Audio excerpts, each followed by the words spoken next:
Hej till er som tar del av den här sändningen. På pressbriefingen medverkar utrikesminister Maria Malmö Stenergard och Danmarks utrikesminister Lars Løkke Rasmussen. När pressträffen avslutas kommer sändningen att finnas tillgänglig på regeringen.se.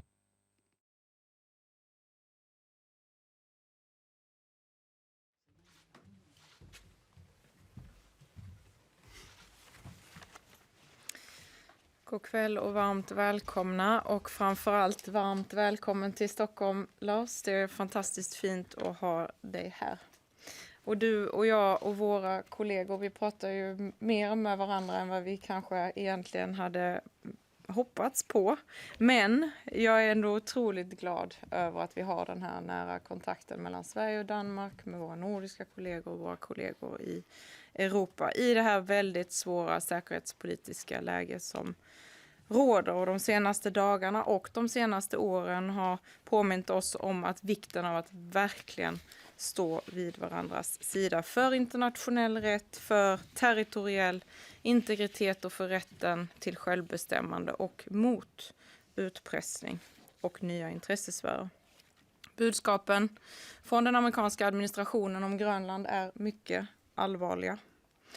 Och som vår statsminister har sagt, USA borde istället tacka Danmark som genom åren har varit en mycket lojal allierad, och 50 danska soldater har också i Afghanistan och Irak fått betala det yttersta priset för just den lojaliteten. Grundläggande frågor ställs nu på sin spets, och i en historiskt orolig omvärld så måste vi som nära vänner och allierade också hålla ihop. Och det här gäller också naturligtvis i Ukraina-frågan som är så viktig för vår säkerhet nu och framöver, och där vi också jobbar otroligt nära, men en fråga som tyvärr försvinner när andra frågor diskuteras. Igår kväll så hävdes president Trumps hot om tullar mot 8 europeiska länder inklusive Danmark och Sverige, men fortfarande kvarstår en del svåra frågetecken, inte minst om Grönland. Och Sverige arbetar nu aktivt för att NATO ska öka sin närvaro och vaksamhet i den arktiska regionen. Vi behöver öka närvaron där för att motverka ryska hot och också kinesiskt inflytande, och det gör vi bäst tillsammans inom NATO. Så stort tack för att du är här, Lars, och jag ser fram emot att bara samarbeta mer. Tak skal du have, Maria. Dejligt at være her og ses igen, og som du siger, vi taler meget sammen, og mere en stærk relation hen over Øresund, som vi jo fejrer 25-året for Øresundsbroen, og ikke mindst efter Sverige også er kommet med i NATO, så har vi jo et endnu tættere samarbejde. Det er noget, vi sætter stor pris på. Nyhederne de løber jo hurtigt i disse dage. Det kan være svært at følge med. Men uanset hvordan de udvikler sig, så er det jo store ting, der er på spil. Nogle grundlæggende principper om staternes suverænitet, territoriale integritet, verdensorden. Alt det, du og jeg er vokset op med, som i en eller anden udstrækning udfordres i disse år. Og der står Danmark og Sverige og Norden jo, synes jeg, som nogle forbilleder. Kommer lige fra et arrangement i Bill Gates Foundation, hvor jeg også synes, man med stor stolthed kan sige, at de skandinaviske lande, de viser vejen. Når andre vender ryggen til, skærer udviklingsbistanden ned under FN's målsætning, så er vi der endnu. Så jeg har sat pris på det her møde, også det her møde i dag. Og i forhold til den aktuelle udfordring, som jo stod med flammeskrift, da vi aftalte, at jeg skulle komme, så har der jo det sidste døgn været en positiv udvikling. Det er positivt, at den amerikanske præsident har taget truslen om at indtage Grønland med militær magt af bordet. Det er positivt, at den amerikanske præsident har sat handelskrigen med Europa på pause.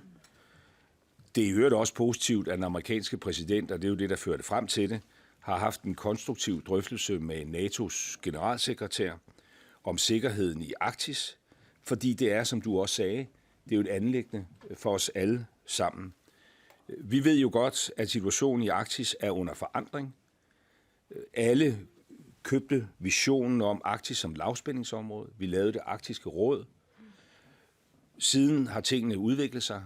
Vi ser en oprustning i russisk Arktis. Vi ser en større grad af kinesisk tilstedeværelse, ikke ved Grønland, men i andre dele af Arktis, blandt andet jo muliggjort af, at Rusland har skabt et stadig større afhængighedsforhold til Kina, for at kunne finansiere og muliggøre deres angrebskrig i Ukraine. Og det skal vi jo tage alvorligt, men som du siger, det gør vi bedst sammen. Og jeg ved jo, at NATO's generalsekretær i går altså har forsøgt at tegne den vision op, som vi også har arbejdet for i kredsen af arktiske kyststater i NATO. Så det har været et godt døgn. Væsentligt bedre situation i morges, da jeg vågnede, end i går morges, da jeg vågnede. Men hvis man tror, at alt er fryd og gammel, og man kan ånde lettet op, så tager man nok fejl. Der er et stykke arbejde, der skal gøres. Men mit håb er, og det er jo blandt andet muliggjort af den stærke solidaritet, der har været for Europa, det er, at vi nu kan komme ind i en ordentlig dialog med vores amerikanske allierede om, hvordan vi bedst løser det her. Vi lavede jo en aftale i Washington i sidste uge med vicepræsidenten og udenrigsministeren. Det er en aftale, vi holder, og det er også en aftale, som nu får liv igen, fordi den amerikanske præsident i går jo meget klart sagde, at nu skal vi have det her til at lykkes, og han har lagt opgaven præcis hos vicepræsidenten og udenrigsministeren. Så det tager vi hul på, og jeg forventer, at det første højniveau-møde, som jo bliver på departementschefsniveau fra dansk og grønlandsk side, kan finde sted i en ikke alt for fjern fremtid. Og det går vi så konstruktivt ind i, selvfølgelig med respekt for kongerigets røde linjer. Jeg er ikke kommet til Stockholm for at bede om svensk støtte. Jeg er kommet til Stockholm for at takke for den støtte, vi har fået, og i øvrigt tak for det tætte samarbejde, vi har i alle spørgsmål. Og jeg håber, at temperaturen trods alt er gået så meget ned på det her spørgsmål, at vi nu også i fællesskab kan koncentrere os om andre vigtige ting. Og lige nu og her er det jo ikke mindst den alvorlige situation i Ukraine, som på en eller anden måde har været fortrængt af europæisk presse og europæisk politik nu i et antal uger, og hvor vi i den grad har brug for, at vi læner os ind på Ukraines side. Så tak skal du have. Tak, Lars. Där öppnar vi upp för frågor. Vi börjar med Danmarks Radio. Ja, til Lars Løkke Rasmussen. De forhandlinger, som du forventer, tager deres begyndelse om ikke så frygtelig længe. Forhandler Danmark stadigvæk med en allieret? Og til Maria, jag läste idag i en tidning att den svenska regeringen har gjort slut med USA. Hur ser du det? Vill du börja, Lars? Jeg synes spørgsmålet til dig var en my skarpere end det til mig. Ja. Vi har inte gjort slut med USA. USA är viktigt för Sverige och vi ser relationen till USA väldigt långsiktigt och alltså bortom en enskild administration. Därför är det viktigt att hålla fast vid vårt transatlantiska samarbete. Det är viktigt att vi inte utmanar varandra som allierade utan just håller ihop och bygger vår säkerhet tillsammans, precis som vi behöver göra på Grönland och i Arktis. Men också utveckla handeln, och då är det bättre med inga tullar än med mer tullar, för det är så vi bygger vårt välstånd. Men är ni fortfarande vänner? Vi är fortfarande vänner med USA, men vi accepterar inte att man uttalar sig som man har gjort mot Grönland och mot kungariket Danmark. Det är därför vi också har varit mycket, mycket tydliga i våra protester mot detta. Altså, jeg føler mig fuldt dækket ind, at du svarede. Altså, USA er en allieret. Vi har sammen, og Danmark var med fra dag 1 i 49, skabt NATO-alliancen. Mest succesrige forsvarsalliance i verdenshistorien, som har holdt fred på vores kontinent, og som stadigvæk jo er kernen i hele vores sikkerhedsarkitektur. Jeg tror, enhver kan se, at det også er en alliance og et venskab, der er udfordret. Men det er jo udfordringer, vi skal prøve at overkomme. Og det er jo også derfor, vores tilgang hele tiden har været til den amerikanske præsident, at vi vil gerne være konstruktive. Selvfølgelig med respekt for det, der er nogle helt grundlæggende principper i den her verden. Folkenes frie selvbestemmelsesret, nationernes suverænitet, Men med det en mente, så vil vi gerne være konstruktive. Og det, jeg har en oplevelse af, blev opnået i går, det er jo en forståelse for, at det kunne også være en vej frem. Det er ikke det samme som, at det lykkedes, men det er det, vi nu skal give et ordentligt forsøg. TT.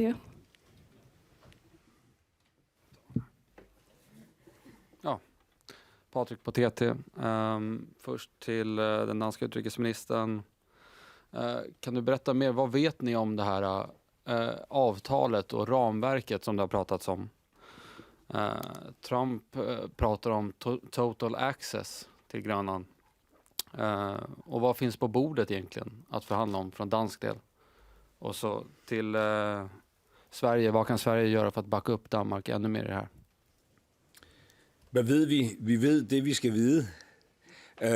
Fordi vi har haft en tæt konsultation med NATO's generalsekretær igennem lang tid. Vores forsvarsminister og den grønlandske minister med ansvar for udenrigsanliggender var i Bruxelles i sidste uge. Og vi arbejdede intensivt, det har vi også gjort sammen med Sverige, Norge, Finland, Canada, på at få skabt et større NATO-engagement i hele spørgsmålet omkring det høje nord og Arktis. Og derfor har vores positioner jo været fuldstændig velkendt for NATO's generalsekretær, da han gik i det møde i går, som har fået det positive udkomme, at der nu er åbnet en dør for, at vi igen kan have en ordentlig forhandling mellem kongeriget, altså Danmark og Grønland på den ene side, og USA på den anden side. Så det er jo en dør, som jeg selv troede, jeg havde åbnet i sidste uge, hvor den så har været lukket i igen, og som nu er åbnet på ny. Og det er det, der er det helt afgørende.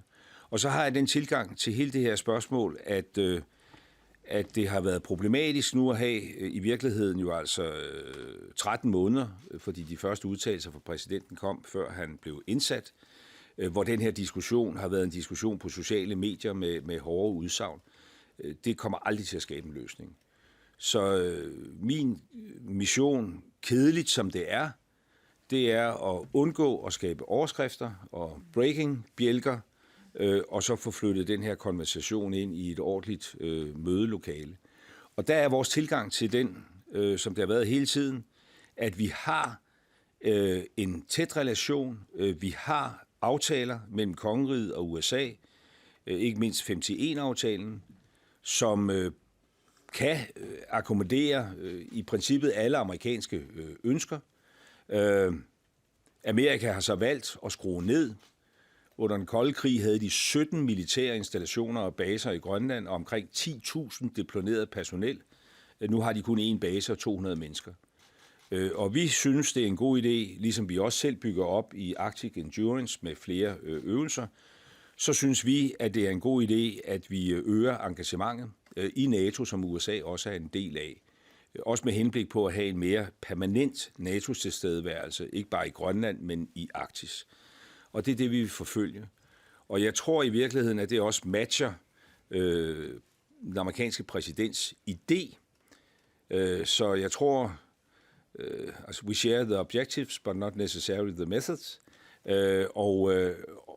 Og nu er der så skabt en åbning for, at vi kan få de ting til at passe sammen. Altså, og det mener jeg sådan set, at Mark Rutte har spillet en positiv rolle i at få faciliteret.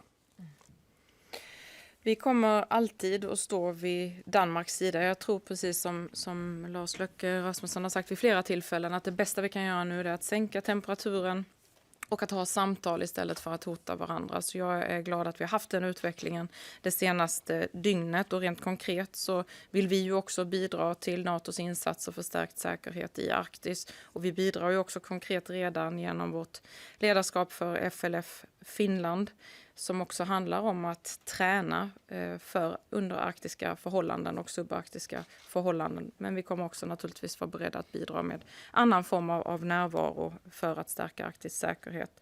Men jag vill också vara väldigt tydlig med att om det i framtiden återigen behövs för att vi ska kunna sänka temperaturen, så är vi också beredda att återigen höja tonläget och visa att vi klart och tydligt står vid Danmarks sida. Så här, tack allesammans för ikväll. Vi hinner inte med några fler frågor.